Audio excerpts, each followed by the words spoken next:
Bismillahirrahmanirrahim. Alhamdulillahirabbil alamin. Allahumma shalli wa sallim ala sayyidina Muhammadin amma ba'du. Qala musannifu rahimahullahu ta'ala wa adama nafa'an bihi wa bi ulumihi bi asrarihi fid dharain ya rabbal alamin ya. Kita Thaharah, kita masih membahas masalah hukum-hukum di dalam Thaharah itu dasar bahasanya artinya an-nazafah, kebersihan gitu ya. Kalau secara syara mah at-thaharatu apa yang disebut thaharah mah?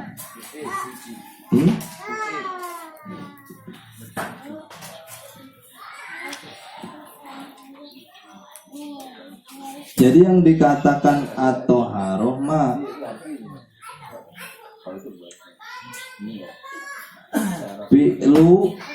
Pakluma tubahu bihi as-sholatu ay min wudu'i wa guslin wa tayammumi wa izalati najasatin. Jadi yang disebut thaharah mah pekerjaan tuh ya, pekerjaan yang untuk memperbolehkan kita sholat. Jadi thaharah mah disebut secara syara mah suatu pekerjaan yang dengan pekerjaan itu kita diperbolehkan sholat. Mana? Minal wudu'i, itu berwudu. Jadi yang disebut thaharah itu wudu, kemudian waguslu, kemudian mandi wajib, ya, mandi wajib. Kemudian tayamum, itu sama disebut thaharah. Wa izalati najasati, dan menghilangkan itu yang dinamakan thaharah. Tapi ada juga makna bidomi ya, at-thaharah bidomi dom, bidomi to. Jadi kalau ada thaharah ada tuharoh ya. Jadi ada thaharah ada tuharoh. Kalau thaharah mah sisa libaki yatimai. Jadi sisa air yang dipakai untuk bersuci. Nah, gitu. Ibu tahu aja ya. Jadi kalau pekerjaannya itu disebut thaharah. Kalau tuharoh mah sisa air yang dipakai setelah bersuci. Nah, untuk kita bersuci ya, yaitu wudu, yaitu apa? Mandi, itu kan pakai air, Pak. Jadi air yang diperbolehkan untuk bersuci ada tuh 7, ingetin so. Ya. Air yang boleh dipakai bersuci ada tuh 7. Pertama air apa, Pak? Air langit, yaitu hujan. Kalau air hujan nih, kita misalkan hujan, kita wudu, boleh tuh, Pak. Ya. Kemudian yang kedua air laut, ma'ul bahri, air milhi atau air asin, ya itu boleh. Misalkan Pak RT mancing di tengah laut, Samudra Pasifik, nah, boleh tuh wudu dipakai air lah. Kemudian yang ketiga air ma'un nahri atau air halwi, air tawar, air sungai, boleh dipakai untuk bersuci. Kemudian ma'ul bi'ri, yaitu air sumur. Yang selanjutnya ma'ul aini, yaitu air dari mata air sumber. Mana tuh? Sanyo, Vietnam, apalagi satelit tuh ya. Kemudian ma'ul salji. Apa ma'ul salji? Air salju, Pak. Tahu salju, Pak? Saljunya cair dulu, jangan salju dipakai buat wudhu. Saljunya cairin dulu, tetapi didiemin dulu. Siapa tahu didiemin New Zealand ya. Sampai apa? Tahu lagi pada jalan-jalan. Sampai enggak terlalu dingin. Karena kalau air yang terlalu panas dan terlalu dingin itu hukumnya makruh buat bersuci. Gitu. Ya. Ini kalau air es mah kan diminum kan jadi air tuh, tapi kan masih dingin, ya. Itu ditunggu dulu dikit biar adem nggak dingin. Karena menjadi makruh. Kemudian maul bardi, ya, bardi. Nah, ini namanya air embun. Tapi sebenarnya kalau kata Syekh Nawawi Al-Bantani mah yang disebut air embun mah ma'un nazala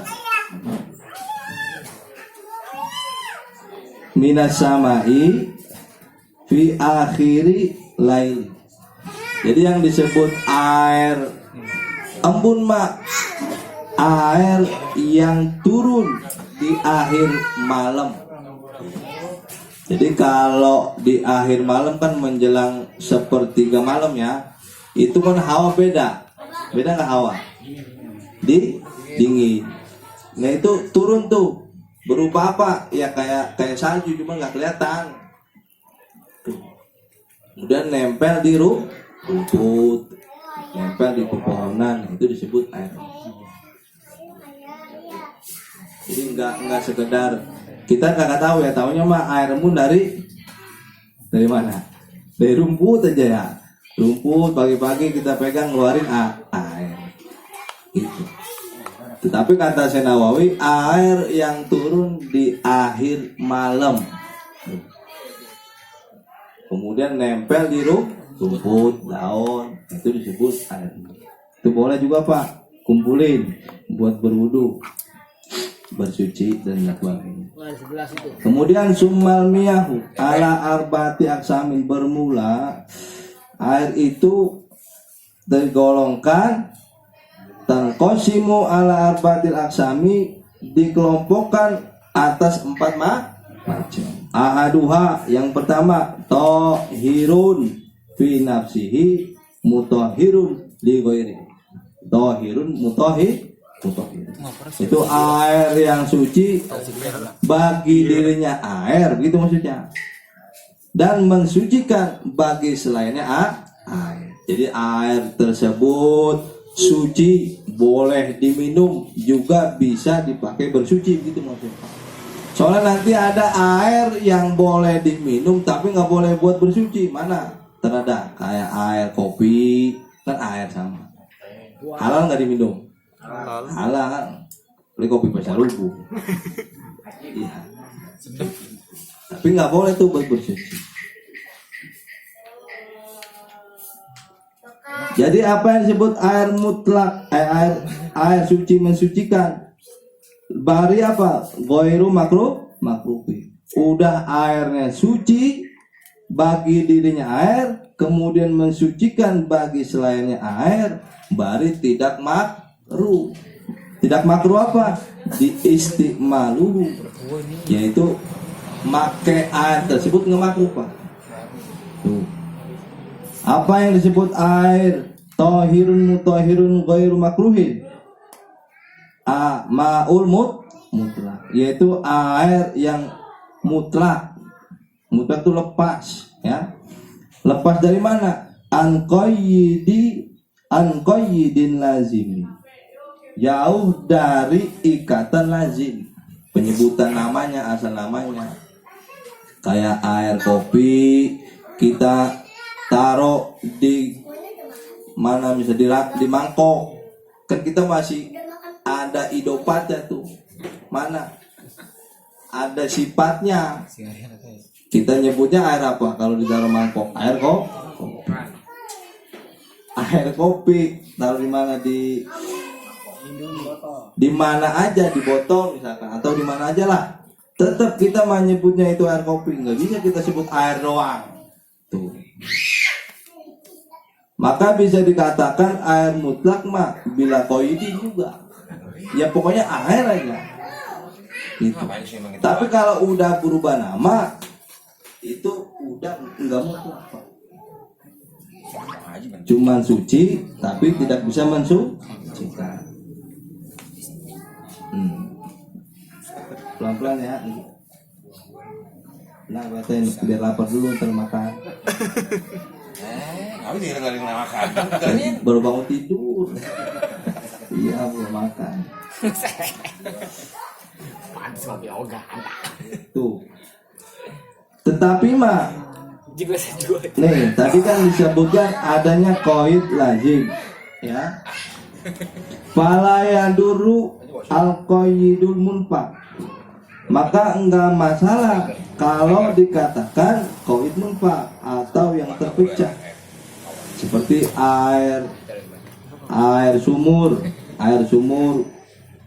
itu ya kita taruh mana aja, ya udah bahasanya air doang. Ada nggak kita bilang, misalkan tuh air dari sumur nih, kita taruh di galon, terus kita ngomong, ambilin air galon, air sumur pak, itu di galon, kan nggak begitu ngomongnya, paham?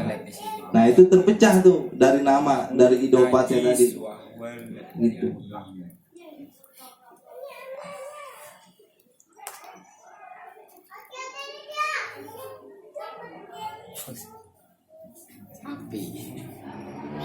Kemudian ada juga air mutlak, ya, yang berubah sedikit dari barang yang suci. Ini saya tambahin dikit ya. Autagoyurin yasiron bitohiri.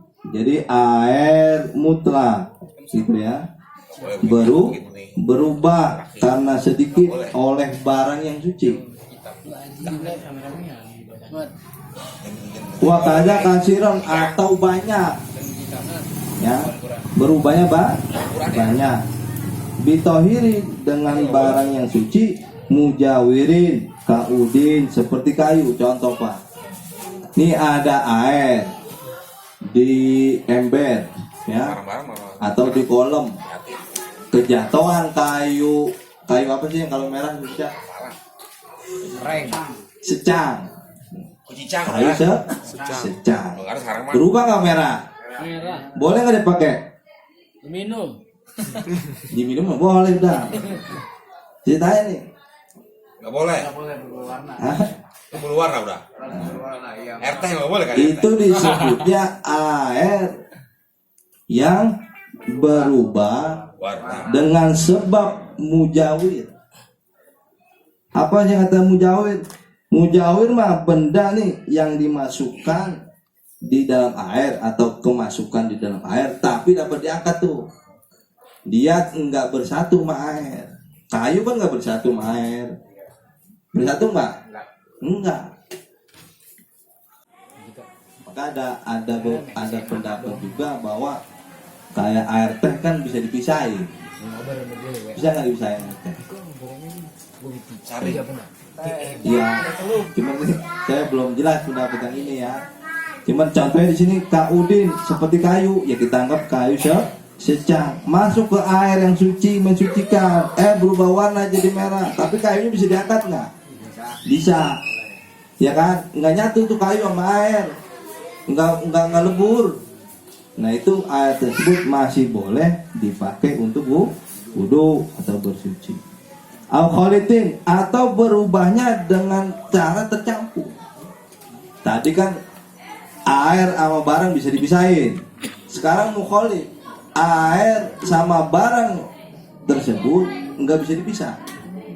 Tapi boleh dipakai untuk wudu. Mana contohnya? Satu labil seperti ganggang. Nih, air di mana misalkan di kolam atau di empang, kita isiin tuh air atau nimbun sendiri ya. Nah kemudian tuh air tersebut pun diam lama ya, diam lama kan, lama-lama hijau, ganggang atau ganggang lumut, berlumut kan, tetap itu boleh dipakai. Kenapa? Karena berubah liabna la ginalil ma'i, karena ganggang air enggak butuh sama Yang butuh air ganggang apa air? Apa air? Air butuh ganggang apa lumut butuh air? Lumut.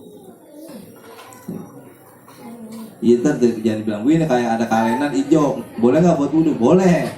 Ini kan contoh. Masalah ini masalah. Ya kan? Sekarang mau kalau berjalan kalenan ya. Mana God? Biturobi. Ya air kan di kalenan kadang-kadang kalau nggak hijau coklat, berubah karena kena debu. Tetap boleh dipakai buat wudhu.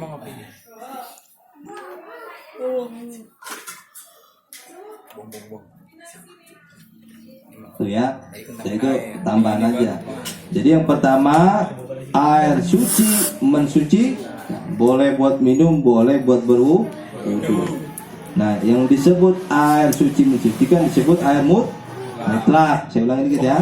Air mutlak itu bila koidi, pokoknya nggak ada idopatnya, nggak ada tambahan. Air aja udah gitu ya. Nah, bagaimana kalau air minum? Ya, kalau di dalam kitab Baijuri, Imam Baijuri, apabila air tercampur oleh barang, tadi saya bilang itu mukholid, bercampur dengan barang yang larut, ya, tetapi tidak merubah rasa, warna dan bau, maka tetap dikatakan mensucikan. Mana tuh air kemasan atau air PDAM? Kan PDAM pakai inian kaporit, tapi dengan catatan apa? Air tersebut nggak bau kaporit, artinya pas. Kan kadang-kadang nih air PDAM kadang-kadang baunya pas, ya nggak bau biasa kayak air biasa. Tapi pernah sewaktu-waktu tuh air PDAM baunya bau menyengat, bau kaporit. Kalau bau kaporit nggak boleh tuh dipakai buat wudhu. Bagaimana kalau air kemasan? Dah ada 2 kaul. Kata guru saya yang 1 mah pakai boleh. Mana dasar dari kitab Bajuri ya. Imam Bajuri mengatakan sah. Tapi kalau ngikutin kaulnya Buya Muhtadi ya, bahwa enggak boleh dipakai untuk berwudhu. Kenapa? Karena udah pindah nama dari air doang menjadi ditambah idopat yang mana? Air buat minum. Kan tulisannya sama tuh. Ada tulisannya enggak? Air minum dalam kemasan tuh tulisannya. Udah berubah nama. Ya kalau mau apik ya pakai, maksud mana? Ya jangan berhenti pakai ini nih, air kemasan. Tapi kalau darurat silahkan. Kalau air itu kan kadang-kadang air sumur kan istilahnya. Kalau baru kuat itu bau lumpur. Itu kan langsung dipakai. Nah, kalau air dari sumber air ya, dia mau warna merah kek, mau warna hitam, mau bau, mau enggak bau, boleh dipakai. Karena emang dasar lubang sumber airnya itu segitu. Kalau baru kuat Cuma.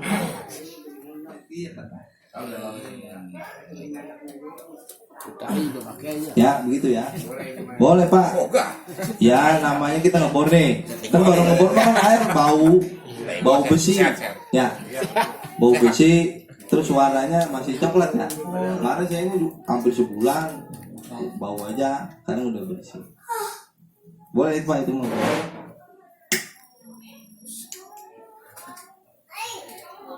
Itu kan begini nih, kalau kita ibadah harus pakai punya ilmu. Nah, apalagi besok udah bulan Ramadan Pak. Kalau bisa belajar dulu tuh.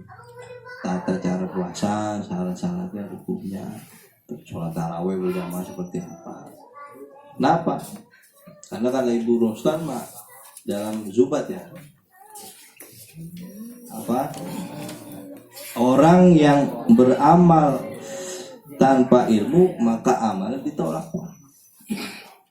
Biar dia jungking, biar dia sujud mah, tapi tanpa ilmu maka amalnya ditolak. Kudu ngaji ya.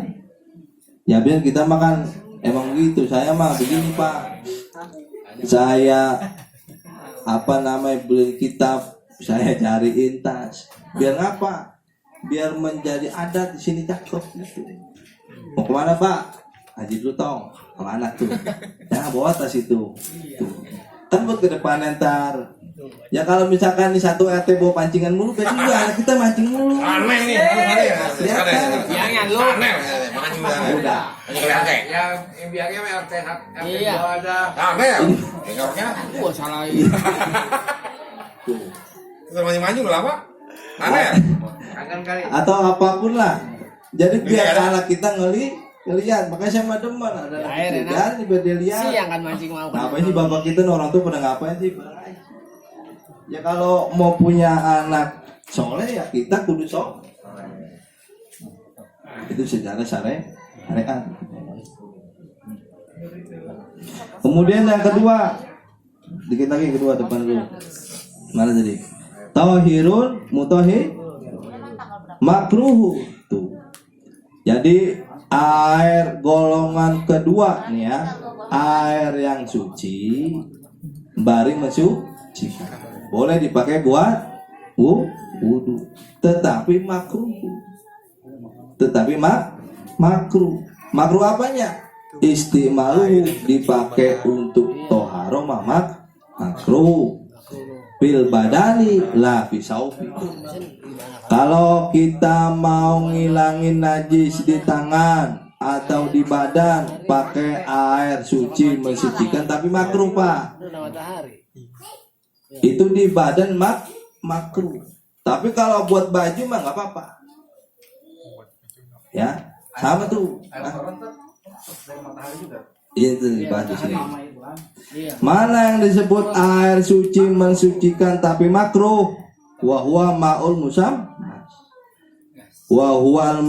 musammasu, yaitu air yang terkena panas dari matahari. Ya di sini ya. Jadi misalkan kita mau berwudu pakai air yang panas, itu hukumnya mah. Tapi kalau buat baju mah boleh. Enggak mah. Apa yang disebut ma'ul musamma di sini? Ay musakhonu bi ta'siri syamsihi, yaitu yang dipanaskan tuh air karena sebab matahari. Wa inna ma yukrahu syar'an ma bi qatrin hari fi ina'in muntabil ina'a nakdaini tuh. Hanya saja begini nih, hanya saja yang dikatakan air musammas makruh mah secara syara. Ini ya. Karena air tersebut fi ina'in muntabil ina mintoba di dalam bejana. Ila ina anak daini, kecuali bejana tersebut terbuat dari emas atau misalkan Bang Agus punya toren dari emas. Wow. Cincin. Ya.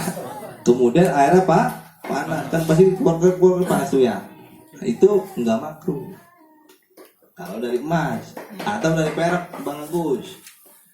Bang Heri punya toren dari perak, nggak ada yang jual kali ya. Tuh. Nah itu enggak makruh. Boleh dipakai wudu, ya. Boleh dipakai untuk menghilangkan ya aluminium ya makruh. Bagaimana caranya? Tungguin dulu, taruh di ember, tungguin adem, baru boleh dipakai buat wudu. Itu ya. Tapi mah hukumnya makruh aja. Ya, tapi kita mau mana? Mau makruh apa enggak? Kan gitu. Ya.